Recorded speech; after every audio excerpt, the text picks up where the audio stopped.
particulier pour ce gène-là, etc. Et vous voyez dans cette diapositive, vous la lirez si vous le souhaitez, les critères qui sont donnés pour entrer dans HGMD comme un variant authentiquement responsable d'un allèle mutant à un locus de maladie humaine.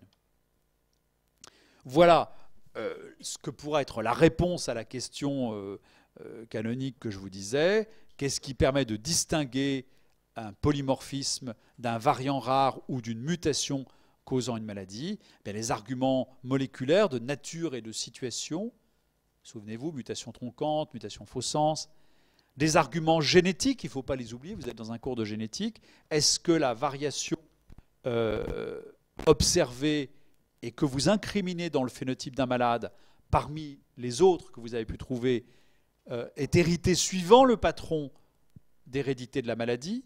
Évidemment, si vous cherchez une maladie dominante, il faut que ce soit hérité du parent qui est atteint, ou alors que ça survienne de novo. Des arguments de population, c'est très important de savoir si, en génétique, ce n'est pas une question politiquement incorrecte de dire à quelqu'un quel est votre berceau de population, quel est votre berceau de naissance.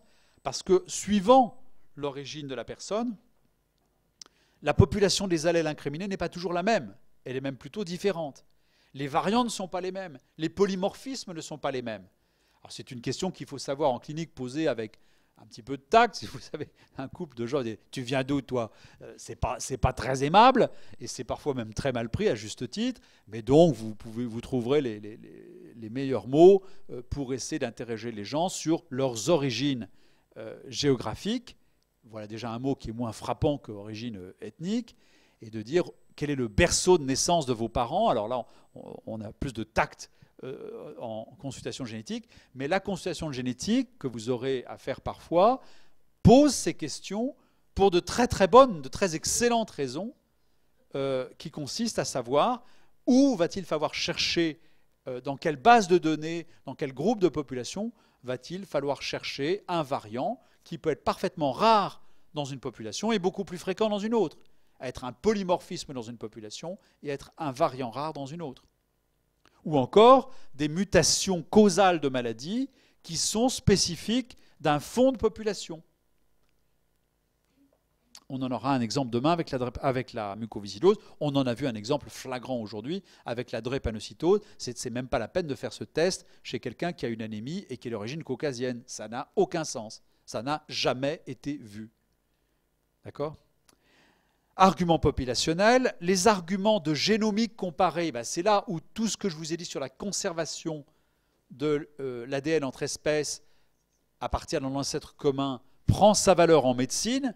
C'est qu'une mutation faux sens qui se trouve dans un domaine très conservé de la protéine, c'est-à-dire un domaine qui a été purifié par l'évolution, ou à un endroit donné avoir une arginine, c'est la même chose depuis le poisson zèbre jusqu'à l'homme en passant par la souris, vous pouvez penser que cette arginine, elle est vachement importante, puisqu'il y a des millions d'années de pluie de mutations qui sont tombées dessus et qui l'ont purifiée en quelque sorte.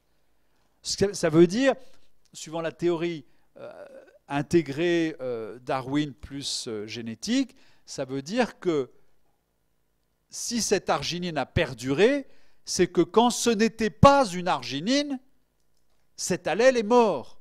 Il n'a pas été transmis ou il a tué la personne ou l'individu ou l'être, si je puis dire, qui en était porteur. Donc si vous avez une mutation faux sens en région très conservée d'une protéine, vous avez un bon argument pour penser que ce variant rare, non répertorié dans HGMD, que vous trouvez pour la première fois, est bel et bien l'allèle mutant que vous recherchez. Et puis il y a aussi des tests fonctionnels qu'on utilise rarement en laboratoire de génétique médicale de manière courante, mais qu'on utilise en recherche quand on veut vraiment incriminer un gène nouveau dans un phénotype nouveau. J'ai trouvé le gène de cette nouvelle épilepsie, on ne va pas vous croire comme ça. Il faut que vous établissiez que les variants génétiques, les allèles mutants que vous prétendez, ont bien un effet sur la fonction du gène. Fonction du gène, tests fonctionnels qui peuvent être in vitro. On va tester dans un système cellulaire une réaction biochimique, une réaction immunitaire, un phénotype cellulaire, ils peuvent être in vivo quand on va essayer de bricoler un modèle. J'en reviens à mes animaux du début, C. elegans, la souris, la drosophile, le poisson zèbre, bref, toute une ménagerie que vous allez trouver si vous venez un jour faire un stage d'externe dans l'Institut des maladies génétiques, imagine à Necker, ou à l'Institut Cochin, ou à Pompidou, etc., dans ces laboratoires qui travaillent sur la génétique des maladies humaines, et où vous allez trouver, coexistant avec des séquenceurs d'ADN humains, des modèles, des systèmes modèles, où on essaie de reproduire les mutations in vitro pour prouver qu'elles sont bel et bien à l'origine d'un phénotype. Voilà toutes sortes d'arguments. Évidemment, ils n'ont pas le même poids. Évidemment, ils n'ont pas la même facilité non plus. Ça peut prendre 2 ans de travail. Ça prend un clic d'ordinateur. Alors, bon, on les a vus, les arguments, je vous ai tous fait, les bases de données. L'argument phylogénique, ça c'est le glutamate très conservé. Ça c'est la phénylalanine d'homme. Ça c'est la phénylalanine de rat. Vous voyez la séquence ici. Ben, si vous avez une mutation qui touche cette région peu conservée ici, vous pouvez peut-être prétendre que c'est un polymorphisme rare, un variant rare, mais en revanche, si vous changez la proline qui est ici, qui est conservée non seulement entre 2 espèces qui ont 100 millions d'années de différence avec leur ancêtre commun, mais conservée aussi dans une autre protéine de la même famille, la tyrosine hydroxylase, vous dites « Ah, cette proline, elle est vachement importante, elle a un rôle fonctionnel », parce qu'elle est conservée entre espèces et conservée dans une famille d'enzymes de la même nature. Ça, ce petit tableau, je vais terminer dessus. Exome, génome, polymorphisme, variant rare ou privé, mutation. Et je vous ai dit tout à l'heure que vous allez sortir comme des survivants de ce cours. Voici la moyenne, c'est sur le projet qu'on appelle 1000 génomes, séquençage de 1000 génomes humains dans différentes populations humaines, qui est un projet qui est totalement, quasiment bouclé désormais. Et il y a bien plus de 1000 génomes qui ont été séquencés désormais, mais ceux-là ont été séquencés de manière très appropriée, très étudiée et surtout confrontés les uns avec les autres. Voilà la moyenne, vous voyez, individual range, la moyenne de variants que l'on observe chez les individus. SNP synonyme, non synonyme, ben, qu'est-ce que c'est? Synonyme, non synonyme, 12 000 plus de 10 000. Ben, c'est les variants d'un exome. Vous avez ici le nombre de variants exomiques que je vous disais tout à l'heure. Donc c'est des séquençages d'exomes. Et voyez, regardez ce chiffre encadré en bas. Total de gènes qui contiennent un variant perte de fonction, une mutation troncante. Moyenne individuelle, 240 à 340. Nous avons chacun d'entre nous dans notre génome entre 240 et 340 variants rares, ce n'est pas les mêmes, je vous rassure, qui sont, selon leur nature, selon leur analyse moléculaire, des variants perte de fonction, et on ne se porte pas si mal que ça. Quelle est la première raison qui explique ça?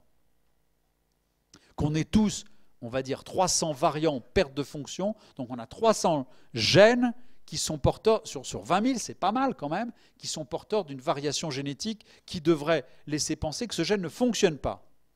Et pourquoi on n'est pas malade? Comment? Hein? Précise ta pensée. Oui, mais déjà plusieurs gènes, qu'est-ce qu'il y a en face d'un allèle en général? Eh bien voilà, en général, ce sont des variants récessifs. Et donc, on est porteur de ces variations. Mais tu as raison aussi sur le doublon, c'est qu'il y a d'autres raisons pour lesquelles un allèle peut être atténué. On appelle des duplications de gènes ou des pseudogènes qui sont fonctionnels et qui vont compenser en quelque sorte. Donc la cartographie de ces survivants est un projet de génétique vachement intéressant parce que qui comprend pourquoi ces personnes ne sont pas malades, et ces personnes c'est nous, peut avoir des stratégies thérapeutiques. Et puis, on en vient à ces 48 ou 82 mutations parmi les 240, qui sont des mutations perte de fonction, et qui sont déjà répertoriées dans HGMD, c'est-à-dire qui sont vraiment des mutations causant des maladies. Encore une fois, on est épargné par le caractère diploïde du génome humain, c'est-à-dire qu'il y a un allèle normal en face qui fonctionne et qui assure notre bien-être. Bon, allez, on va s'arrêter là. À demain.